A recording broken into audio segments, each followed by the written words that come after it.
بسم اللہ الرحمن الرحیم۔ السلام علیکم ساتھیوں، رائزنگ اسلام میں آپ سب کو خوش آمدید۔ کربلا سیریز کی نئی قسط کے ساتھ حاضر ہیں۔ پچھلے ویڈیو میں آپ کو حضرت امام حسین رضی اللہ تعالیٰ عنہ اور عبداللہ بن زبیر رضی اللہ تعالیٰ عنہ کی مدینہ سے مکہ ہجرت کے بارے میں بتایا گیا تھا، اور اس کے علاوہ اہل کوفہ کی جانب سے آئے خطوط میں حضرت حسین رضی اللہ تعالیٰ عنہ کو کوفہ آنے کے اصرار کے بارے میں بھی بتایا گیا تھا۔ تو اگر آپ یہ سب تفصیل سے جاننا چاہتے ہیں تو اوپر دیے گئے آئی بٹن کو پریس کریں اور ہمارے گزشتہ اقساط کو ضرور دیکھیں۔ تو دوستو، آج کی ویڈیو میں اسی سلسلے کو آگے بڑھاتے ہیں اور آپ کو آگے کے واقعات سے آگاہ کرتے ہیں۔ آج کی قسط میں آپ کو بتائیں گے کہ حضرت امام حسین رضی اللہ تعالیٰ عنہ نے حضرت مسلم بن عقیل رضی اللہ تعالیٰ عنہ کو کوفہ کیوں بھیجا، مسلم بن عقیل کی کوفہ آمد پر وہاں کے لوگوں نے کیسا برتاؤ کیا، نعمان بن بشیر کو ان کے عہدے سے کیوں معزول کیا گیا، عبید اللہ بن مسلم الحزری نے یزید کو خط میں کیا لکھا، اور اس کے علاوہ عبید اللہ بن زیاد کو کوفہ کی ولایت کیسے ملی، عبید اللہ بن زیاد کی کوفہ والوں کو دھمکی دینا اور اہل کوفہ کی بزدلی، اور اس کے علاوہ حضرت ہانی بن عروہ جو کہ اصحاب رسول صلی اللہ علیہ وآلہ وسلم میں سے ہیں، ان کا انتقال کیسے ہوا، اس بارے میں بتایا جائے گا۔ تو بنا وقت ضائع کیے شروع کرتے ہیں۔ حضرت امام حسین رضی اللہ تعالیٰ عنہ نے حضرت مسلم بن عقیل رضی اللہ تعالیٰ عنہ کو کوفہ بھیجنے سے قبل ان سے فرمایا کہ تم میرے نائب بن کر کوفہ میں جاؤ اور پوشیدہ طور پر کوفہ میں رہو اور میرے نام پر لوگوں سے بیعت لو۔ جو لوگ تمہارے ہاتھ پر بیعت کریں ان کی تعداد اور خاص لوگوں کے نام خط میں لکھ کر میرے پاس روانہ کرنا۔ تم اپنے آپ کو خفیہ رکھنے کی ہر ممکن کوشش کرنا۔ اگر حالات موافق ہوں گے تو میں بھی آ جاؤں گا، اور اگر حالات ٹھیک نہ ہوئے تو تم واپس آ جانا۔ حضرت مسلم بن عقیل رضی اللہ تعالیٰ عنہ اپنے دونوں صاحبزادوں محمد اور ابراہیم کو ہمراہ لے کر کوفہ پہنچے۔ اہل کوفہ آپ کے منتظر تھے۔ انہوں نے آپ کی آمد پر عقیدت و محبت کا اظہار کیا۔ آپ نے مختار بن ابو عبیدہ ثقفی یا ابن عجوسہ کے ہاں قیام فرمایا۔ آپ کے کوفہ میں آمد کی خبر جلد ہی پھیل گئی اور لوگ جوک در جوک آ کر بیعت میں داخل ہونا شروع ہوئے۔ پہلے ہی دن 12,000 آدمیوں نے بیعت کی۔ مسلم نے حضرت امام حسین رضی اللہ تعالیٰ عنہ کے نام اپنے بخیریت پہنچنے اور لوگوں کے بیعت کرنے کا حال لکھا اور ان کو اطلاع دی کہ پہلے دن 12,000 آدمی بیعت میں داخل ہوئے ہیں، جن میں سلیمان بن سرو، مسیب بن ناجیہ، رقاتہ بن شداد، ہانی بن عروہ بھی شامل ہیں۔ آپ جب آئیں گے اور اعلانیہ بیعت لینا شروع کریں گے تو لاکھوں آدمی بیعت میں داخل ہو جائیں گے۔ یہ خط امام حسین رضی اللہ تعالیٰ عنہ کے پاس قیس و عبد الرحمن 2 شخص لے کر روانہ ہوئے۔ امام حسین رضی اللہ تعالیٰ عنہ اس خط کو پڑھ کر بہت خوش ہوئے اور دونوں نامہ بروں کو فوراً واپس کر دیا اور کہلا بھجوایا کہ میں بہت جلد کوفہ پہنچتا ہوں۔ کوفہ میں مسلم بن عقیل رضی اللہ تعالیٰ عنہ کے پہنچنے اور لوگوں کے بیعت کرنے کا حال جب عام طور پر مشہور ہو گیا تو عبداللہ بن مسلم الحزری نعمان بشیر رحمۃ اللہ کے پاس آیا اور کہا کہ اے امیر خلیفہ وقت، کام میں ایسی سستی نہیں کرنی چاہیے۔ آج کئی روز ہوئے مسلم بن عقیل کوفہ میں آ کر لوگوں سے حسین بن علی کی خلافت کے لیے بیعت لے رہے ہیں۔ آپ کو چاہیے کہ مسلم کو قتل کر دیں یا گرفتار کر کے یزید کے پاس بھیج دیں، اور جن لوگوں نے بیعت کی ہے ان کو بھی قرار واقع سزا دیں۔ نعمان بن بشیر نے کہا کہ یہ لوگ جس کام کو مجھ سے چھپا کر رہے ہیں، میں اس کو آشکارا کرنا مناسب نہیں سمجھتا۔ جب تک یہ لوگ مقابلے کے لیے نہ نکلیں گے میں ان پر حملہ نہ کروں گا۔ عبداللہ یہ جواب سن کر باہر آیا اور اسی وقت یزید کو ایک خط لکھا کہ مسلم بن عقیل کوفہ میں آ کر حسین بن علی کی خلافت کے لیے بیعت لے رہے ہیں اور لوگ ان کے ہاتھ پر کثرت سے بیعت کر رہے ہیں۔ حسین بن علی رضی اللہ تعالیٰ عنہ کے بھی آنے کی خبر ہے۔ نعمان اس معاملے میں بڑی کمزوری دکھا رہے ہیں۔ آپ اگر ولایت کوفہ کو اپنے قبضے میں رکھنا چاہتے ہیں تو کسی زبردست گورنر کو فوراً کوفہ میں بھیجیں تاکہ وہ آ کر مسلم کو گرفتار کرے اور لوگوں سے بیعت فسخ کرائے اور حسین بن علی رضی اللہ تعالیٰ عنہ کو کوفے میں داخل ہونے سے روکے۔ اس کام میں اگر دیر ہوئی تو آپ کوفے کو اپنے قبضے سے نکلا ہوا ہی سمجھیے۔ اسی طرح کے مضمون کے خطوط عمارہ بن ادبا اور ابی معیط نے بھی یزید کے نام روانہ کیے۔ ان خطوط کو پڑھ کر یزید بہت پریشان و فکر مند ہوا اور پھر فوراً عبید اللہ بن زیاد کے نام حکم نامہ لکھا کہ ہم نے بصرہ کے ساتھ کوفہ کی ولایت بھی تم کو سپرد کر دی۔ اب تم کو چاہیے کہ اس حکم کے پہنچتے ہی بصرہ میں کسی کو اپنا نائب بنا کر چھوڑ دو اور خود بلا توقف کوفہ میں پہنچو۔ وہاں مسلم بن عقیل آئے ہوئے ہیں اور امام حسین کے لیے بیعت لے رہے ہیں۔ ان کو پکڑ کر قید یا قتل کرو، اور جن لوگوں نے ان کی بیعت کی ہے ان کو بھی اگر فسخ بیعت سے انکار کریں تو تلوار کے گھات اتار دو، اور اس قسم کے ہر ایک خطرے کا بندوبست کر دو۔ عبید اللہ بن زیاد یزید کا خط ملتے ہی اگلے روز کوفہ کے لیے روانہ ہوا۔ قادسیہ کے مقام پر پہنچ کر اس نے اپنے ہم رکاب کو وہیں چھوڑا اور خود اپنے باپ کے آزاد کردہ غلام کے ساتھ ایک اونٹ پر سوار ہو کر کوفہ کی جانب تیز رفتاری سے روانہ ہو کر مغرب و عشاء کے درمیان کوفہ میں داخل ہوا۔ عبید اللہ جب کوفہ میں داخل ہوا تو تھوڑی ہی دیر کے بعد عبید اللہ کا لشکر کوفہ میں داخل ہونا شروع ہوا، جس کو وہ پیچھے چھوڑ آیا تھا۔ اسی وقت مسلم بن عقیل رضی اللہ تعالیٰ عنہ کو خبر پہنچی کہ ابن زیاد ماں لشکر آ گیا ہے۔ وہ جس مقام میں مقیم تھے اور لوگوں کو عام طور پر اس کا علم تھا اسے چھوڑ دیا اور ہانی بن عروہ کے مکان میں جا کر پناہ گزین ہوئے۔ اس وقت تک مسلم رضی اللہ تعالیٰ عنہ کے ہاتھ پر بیعت ہونے والوں کی تعداد کوفہ میں 18,000 تک پہنچ چکی تھی۔ عبید اللہ بن زیاد نے اگلے دن صبح کو مجمع عام کے روبرو تقریر کی اور یزید کا حکم نامہ جو اس کے پاس بصرہ میں پہنچا تھا سنایا۔ عبید اللہ نے کہا، تم لوگ میرے باپ زیاد بن ابی سفیان کو خوب جانتے ہو اور تم کو معلوم ہے کہ وہ کس قسم کی سیاست برتنے کے عادی تھے۔ مجھ میں اپنے باپ کی تمام عادات موجود ہیں، تم لوگ مجھ سے بھی خوب واقف ہو اور میں بھی تمہارے ایک ایک شخص کا نام جانتا اور ہر ایک کا گھر اور محلہ پہچانتا ہوں۔ مجھ سے تم کوئی چیز چھپا نہیں سکتے۔ میں یہ نہیں چاہتا کہ کوفہ میں خون کے دریا بہاؤں اور تم کو قتل کروں۔ مجھ کو معلوم ہے کہ تم نے حسین بن علی کے لیے مسلم بن عقیل کے ہاتھ پر بیعت کر لی ہے۔ میں تم سب کو امان دیتا ہوں اس شرط پر کہ تم اس بیعت سے رجوع کر لو اور جو شخص بغاوت پر آمادہ ہے ان کو کوئی شخص اپنے مکان میں پناہ نہ دے، ورنہ ہر ایک پناہ دہندہ کو اسی کے دروازے پر قتل کیا جائے گا۔ اہل کوفہ عبید اللہ بن زیاد کی دھمکی سے گھبرا گئے اور خوفزدہ ہو گئے اور ان کے خیالات میں تبدیلی آنے لگی۔ حالات کے پیش نظر حضرت مسلم رضی اللہ تعالیٰ عنہ نے مختار بن عبیدہ کے ہاں رہنا مناسب نہ سمجھا اور رات کے وقت وہاں سے نکل کر اقاب کوفرہ میں سے ایک محب اہل بیت ہانی بن عروہ رضی اللہ تعالیٰ عنہ جو قبیلے کے سردار کے ہاں تشریف لائے۔ ہانی نے آپ کو ایک محفوظ کمرے میں چھپا کے رکھا اور سوائے مخصوص و معتمد لوگوں کے دوسروں کو اس راز سے مطلع نہ کیا۔ حضرت مسلم بن عقیل رضی اللہ تعالیٰ عنہ اگرچہ کوفے میں ہی موجود تھے مگر عبید اللہ بن زیاد کوشش کے باوجود ان کی قیام گاہ کا پتہ نہ لگا سکا۔ تاریخ کے اوراق میں رقم ہے کہ عبید اللہ بن زیاد نے حضرت ہانی بن عروہ کو غضبناک ہو کر بلایا اور پوچھا کہ اے ہانی، سچ بتاؤ تم جان کو عزیز سمجھتے ہو یا مسلم بن عقیل کو؟ حضرت ہانی نے فرمایا کہ اے ابن زیاد، ایک جان کیا اگر 1000 جانیں بھی خدا مجھ کو دے تو میں حضرت مسلم پر فدا کرنے کے لیے تیار ہوں۔ ابن زیاد نے جب یہ سنا تو غلاموں کو حکم دیا کہ ہانی کو شکنجے میں کھینچو اور کوڑے لگاؤ۔ چنانچہ نا خدا ترس غلاموں نے حضرت ہانی کو شکنجے میں کھینچ دیا اور کوڑے لگانے شروع کیے۔ حضرت ہانی کی عمر اس وقت 89 یا 99 سال کی تھی۔ سپاہی ان پر ٹوٹ پڑے، ان کو پھر رسی سے باندھ لیا اور ان سے کہا کہ اپنی گردن آگے بڑھاؤ۔ انہوں نے کہا کہ میں ایسا سخی نہیں ہوں کہ اپنا سر دے دوں، میں اپنی جان لینے میں تمہاری مدد نہیں کروں گا۔ یہ سن کر ابن زیاد کے ایک ترکی غلام رشید نے ان پر تلوار کا وار کیا مگر وار کا اثر نہ ہوا۔ حضرت ہانی رضی اللہ تعالیٰ عنہ بولے، اللہ تعالیٰ ہی کے پاس جانا ہے، اے اللہ مجھے اپنی رحمت و رضوان میں لے لے۔ ترکی غلام نے دوسرا وار کیا اور ان کو شہید کر دیا۔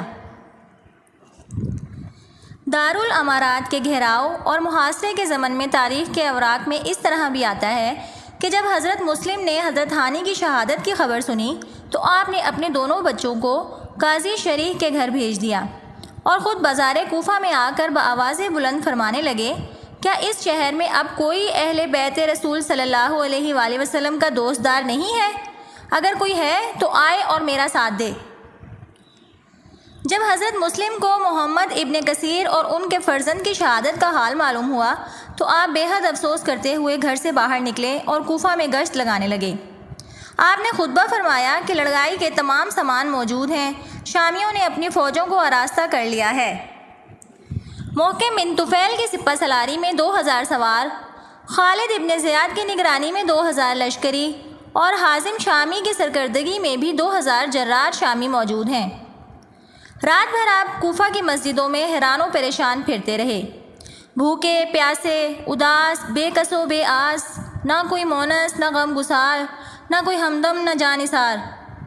اسی حال میں حضرت امام مسلم رضی اللہ تعالیٰ عنہ پریشانی کے عالم میں ادھر ادھر پھرنے لگے۔ رات کے اندھیرے میں یوں ہی چلے جا رہے تھے کہ ایک عورت جس کا نام متوعہ تھا اپنے دروازے پر بیٹھی ہوئی اپنے بیٹے کا انتظار کر رہی تھی۔ آپ نے اس سے پینے کے لیے پانی مانگا۔ عورت نیک خصلت تھی، وہ گئی اور پانی لائی۔ آپ بیٹھ گئے اور پانی پیا۔ وہ برتن رکھنے کے لیے گھر میں گئی اور جب واپس آئی تو دیکھا کہ آپ بیٹھے ہیں۔ اس نے کہا، آپ تو پانی پی چکے، اب آپ اپنے گھر جائیے۔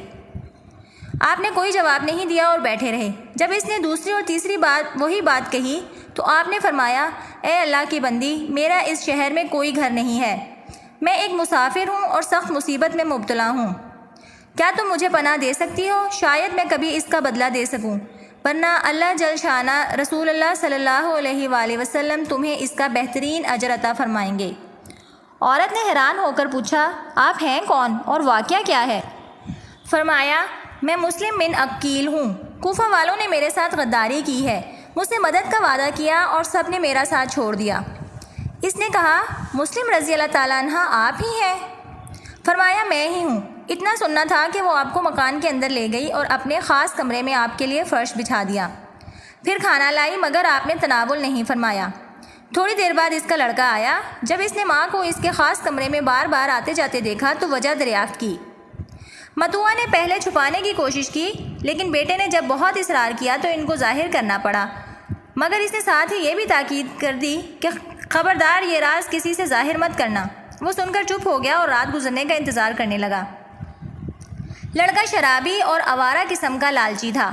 دل میں بہت خوش ہوا کہ گھر میں ہی شکار ہاتھ آ گیا ہے، لیکن ظاہری طور پر اپنی ماں کو تسلی دیتے ہوئے کہنے لگا کہ تم نے بہت اچھا کیا جو حضرت مسلم بن عقیل رضی اللہ تعالیٰ عنہ کو پناہ دی، تم اطمینان رکھو، ان کو کوئی نقصان نہیں پہنچا سکتا۔ حضرت مسلم بن عقیل رضی اللہ تعالیٰ عنہ طوع کے گھر میں موجود تھے۔ ان کا دل اہل کوفہ کی بے وفائی سے بہت زخمی تھا۔ ساری رات پریشانی کے عالم میں گزری۔ دوسری طرف جب ابن زیاد کو معلوم ہوا کہ تمام اہل کوفہ حضرت مسلم رضی اللہ تعالیٰ عنہ کا ساتھ چھوڑ گئے ہیں، اب کوئی ان کے ساتھ نہیں رہا، تو اس نے اعلان کیا کہ جس نے مسلم کو اپنے گھر میں پناہ دی اس کے لیے پناہ نہیں، اور جو ان کو گرفتار کر کے لائے یا گرفتار کرائے اسے انعام دیا جائے گا۔ اس اعلان کے بعد اس نے پولیس کے سربراہ حسین ابن نمیر کو حکم دیا کہ شہر کی ناکہ بندی کر کے گلی کوچوں میں آدمی مقرر کر دو اور گھر گھر تلاشی لو، اور خبردار مسلم رضی اللہ تعالیٰ عنہ کو کسی راستے اور کسی طریقے سے بھی جانے نہ دینا۔ اگر یہ شخص کسی طرح نکل گیا اور تم اس کو گرفتار کر کے میرے پاس نہ لائے تو تمہاری بھی خیر نہیں۔ ابن زیاد کے اعلان پر طوع کا ظالم لڑکا دل ہی دل میں خوش ہو رہا تھا، اور حصول انعام کا لالچ اس کے دل میں ایسا پیدا ہوا کہ رات کاٹنی مشکل ہو گئی۔ صبح ہوتے ہی وہ گھر سے نکلا اور جا کر عبد الرحمن بن محمد بن اشعث کے پاس گیا۔ ابن اشعث ابن زیاد کے پاس قصر امارت میں تھا۔ عبد الرحمن نے اپنے باپ ابن اشعث کو ایک طرف بلا کر بتا دیا کہ اس طرح ابن زیاد کو حضرت مسلم رضی اللہ تعالیٰ عنہ کا پتہ چل گیا۔ ابن زیاد نے اسی وقت ابن اشعث سے کہا کہ ابھی جاؤ مسلم کو گرفتار کر کے میرے پاس لاؤ، اور عمرو بن عبید اللہ بن عباس السلمی کو بنو قیس کے 70 یا 80 آدمی دے کر اس کے ہمراہ کر دیا۔ انہوں نے اس بڑھیا مائی طوع کے مقام پر پہنچ کر گھیراؤ کر لیا اور آپ کو گرفتار کرنے کے لیے چند آدمی تلواریں لے کر اندر داخل ہوئے۔ آپ نے ان کا مقابلہ کیا اور ان کو باہر نکال دیا۔ انہوں نے پھر اندر گھس کر سخت حملہ کیا۔ آپ نے نہایت شجاعت و بہادری کے ساتھ ان سب کا مقابلہ کیا اور ان کو پھر سے نکال باہر کیا۔ اسی طرح آپ ان سب کا ڈٹ کر مقابلہ کر رہے تھے، یہاں تک کہ ان کے بہت سے آدمی زخمی ہو گئے۔ یہ صورتحال دیکھ کر محمد بن اشعث نے آپ کو گرفتار کرنے کی غرض سے ایک چال چلی۔ چنانچہ محمد بن اشعث نے پکار کے کہا، آپ کے لیے امان ہے، مگر آپ نے جنگ جاری رکھی اور رجز پڑھنے لگے، جس کے آخری مصرعے کا مضمون یہ تھا کہ مجھے اس بات کا اندیشہ ہے کہ مجھ سے جھوٹ بولیں گے یا مجھے دھوکہ دیں گے۔ محمد بن اشعث نے کہا، نہیں، آپ سے جھوٹ نہیں بولا جائے گا اور نہ آپ کو دھوکہ دیا جائے گا۔ حضرت مسلم رضی اللہ تعالیٰ عنہ میں اب جنگ کرنے کی طاقت نہیں رہ گئی تھی، زخموں سے چور تھے اور ہانپ رہے تھے۔ اس لیے اسی مکان کی ایک دیوار سے ٹیک لگا کر کھڑے ہو گئے۔ ابن اشعث ان کے پاس آ کر کہنے لگا کہ امان ہے۔ آپ نے پوچھا میرے لیے امان ہے؟ اور سب پکار اٹھے کہ ہاں آپ کے لیے امان ہے۔ حضرت مسلم رضی اللہ تعالیٰ عنہ نے فرمایا دیکھو تم لوگوں نے مجھے امان دی ہے، اس لیے میں اپنی تلوار میان میں کر لیتا ہوں۔ اگر تم مجھے امان نہ دیتے تو میں اپنے کو تمہارے حوالے ہرگز نہ کرتا۔ اتنے میں ایک سواری لائی گئی جس پر حضرت مسلم کو بٹھایا اور گورنر ہاؤس کی طرف لے چلے۔ راستے میں آپ کی تلوار کمر سے نکال لی گئی تو آپ زندگی سے مایوس ہو گئے اور فرمایا یہ پہلی غداری ہے۔ ابن اشعث نے کہا مجھے امید ہے آپ کے ساتھ کوئی خطرہ پیش نہیں آئے گا۔ آپ نے فرمایا بس امید ہے، اور امان جو تم نے دی تھی وہ کیا ہوئی؟ پھر انا للہ و انا الیہ راجعون کہا اور رونے لگے۔ عمرو بن عبید اللہ سلمی جس نے امان سے اتفاق نہیں کیا تھا بولا کہ جس کے لیے تم کھڑے ہوئے تھے اسے خطرہ دیکھ کر رونا نہیں چاہیے۔ آپ نے فرمایا واللہ میں اپنی جان کے لیے نہیں رو رہا ہوں بلکہ نواسے رسول حضرت امام حسین رضی اللہ تعالیٰ عنہ اور ان کی اولاد کے لیے رو رہا ہوں۔ اس کے بعد حضرت مسلم بن عقیل رضی اللہ تعالیٰ عنہ نے محمد بن اشعث سے کہا کہ مجھے نظر آ رہا ہے کہ تم تھوڑی دیر بعد اپنی دی ہوئی امان کو پورا کرنے میں عاجز آ جاؤ گے، اس لیے میرے ساتھ اس قدر سلوک تو کرو کہ کسی طرح میرے حالات اور پیغام لکھ کر امام حسین رضی اللہ تعالیٰ عنہ کی خدمت میں بھیج دو کہ کوفہ والوں نے میرے ساتھ دھوکہ کیا ہے، اس لیے آپ اپنے اہل و عیال کو لے کر وطن واپس لوٹ جائیں۔ ابن اشعث نے کہا اللہ کی قسم میں ضرور ایسا کروں گا۔ چنانچہ اس نے اپنے وعدے کے مطابق ایک شاعر ایاس بن اسل تائی کے ہاتھ ایک خط میں وہ تمام باتیں لکھ کر جو حضرت امام مسلم رضی اللہ تعالیٰ عنہ نے کہیں تھی دے کر روانہ کیا، اور ساتھ ہی تاکید کی کہ جس قدر جلد ہو سکے یہ خط امام حسین رضی اللہ تعالیٰ عنہ تک پہنچا دو۔ اس کے بعد محمد بن اشعث حضرت مسلم بن عقیل رضی اللہ تعالیٰ عنہ کو لے کر دارالامارات کے دروازے پر پہنچا اور آپ کو وہاں بٹھا دیا اور خود اجازت لے کر ابن زیاد کے پاس گیا۔ اس سے لڑائی کی پوری کیفیت بیان کی اور حضرت مسلم رضی اللہ تعالیٰ عنہ کو امان کے ساتھ لانے کا ذکر کیا۔ ابن زیاد نے کہا کہ تم امان والے کون ہوتے ہو؟ ہم نے تمہیں گرفتار کرنے کے لیے بھیجا تھا۔ اب ابن اشعث میں کچھ بولنے کی جرت نہیں ہوئی، وہ چپ ہو گیا۔ جب حضرت مسلم رضی اللہ تعالیٰ عنہ دارالامارات کے دروازے پر پہنچے، وہاں بہت سے لوگ اندر جانے کی اجازت کے انتظار میں موجود تھے اور ایک گھڑا ٹھنڈے پانی سے بھرا ہوا دروازے کے قریب رکھا ہوا تھا۔ آپ بہت پیاسے تھے، فرمایا مجھے تھوڑا سا پانی پلا دو۔ مسلم بن عمر البائلی نے کہا کہ اس میں سے ایک بوند بھی تم کو نہیں ملے گی، مگر عمارہ بن عقبہ نے اپنے غلام سے کہا کہ مسلم کو پانی پلا دے۔ جب وہ کٹورے میں پانی بھر کر لایا اور آپ نے اسے پینا چاہا تو منہ سے خون بہنے لگا اور پانی رنگین ہو گیا۔ دوبارہ اسی طرح ہوا، تیسری دفعہ 2 دانت ٹوٹ کر کٹورے میں گر گئے۔ آپ نے کٹورا رکھ دیا اور فرمایا معلوم ہوتا ہے کہ اب پانی میری قسمت سے اٹھ چکا ہے۔ اتنی دیر میں ابن زیاد کا آدمی آپ کو لینے کے لیے آ گیا۔ جب آپ نے ابن زیاد کے پاس پہنچے تو دستور کے مطابق آپ نے اس کو سلام نہیں کیا۔ ایک سپاہی نے کہا کہ تم امیر کو سلام نہیں کرتے؟ آپ نے فرمایا اگر وہ مجھے قتل کرنا چاہتا ہے تو اس کو میرا سلام نہیں، اور اگر قتل کا ارادہ نہیں تو پھر اس کو بہت سے سلام ہوں گے۔ اس کے بعد ابن زیاد نے حکم دیا کہ ان کو چھت پر لے جا کر بری طرح قتل کرنے کے بعد سر کو دھڑ کے ساتھ نیچے گرا دو تاکہ ہڈیاں چکناچور ہو جائیں۔ حضرت مسلم رضی اللہ تعالیٰ عنہ کو چھت پر لے چلے تو آپ انتہائی صبر و سکون کے ساتھ تکبیر و استغفار اور درود شریف پڑھ رہے تھے، اور ساتھ ہی یہ بھی کہہ رہے تھے کہ اللہ تعالیٰ ہمارا اور ان لوگوں کا انصاف تیرے ہاتھ ہے جنہوں نے ہمیں دھوکہ دیا، ہم سے جھوٹ بولے اور ہمیں ذلیل کیا۔ بکیر نے آپ کو شہید کر دیا اور سر مبارک کو جسم کے ساتھ نیچے پھینک دیا۔ انا للہ و انا الیہ راجعون۔ یہ واقعہ 3 ذوالحج 60 ہجری کا ہے۔ ایک روایت کے مطابق آپ کی شہادت کا واقعہ 9 ذوالحج 60 ہجری بمطابق 10 ستمبر سن 680 کو بدھ کے روز ہوا۔ تو ساتھیوں آج کی ویڈیو کا یہیں اختتام کرتے ہیں۔ اگلے واقعات انشاءاللہ جلد ہی آپ تک پہنچائیں گے۔ ہمارا مقصد مستند ذرائع سے تحقیق کر کے اسلامی ہسٹری آپ تک پہنچانا اور نیکیاں حاصل کرنا ہے۔ تو دوستو اگر آپ محرم الحرام کے واقعات سننا چاہتے ہیں تو ہمارے چینل رائزنگ اسلام کے ساتھ جڑے رہیں۔ رائزنگ اسلام کو سبسکرائب کریں اور ساتھ بنے بیل آئیکن کو بھی پریس کریں تاکہ ہماری نئی آنے والی سبھی ویڈیوز آپ تک سب سے پہلے پہنچیں۔ جزاک اللہ۔ اللہ تعالیٰ آپ کا حامی و ناصر ہو، دعاؤں میں یاد رکھیے گا۔ ملتے ہیں پھر اگلی قسط میں۔ اللہ حافظ۔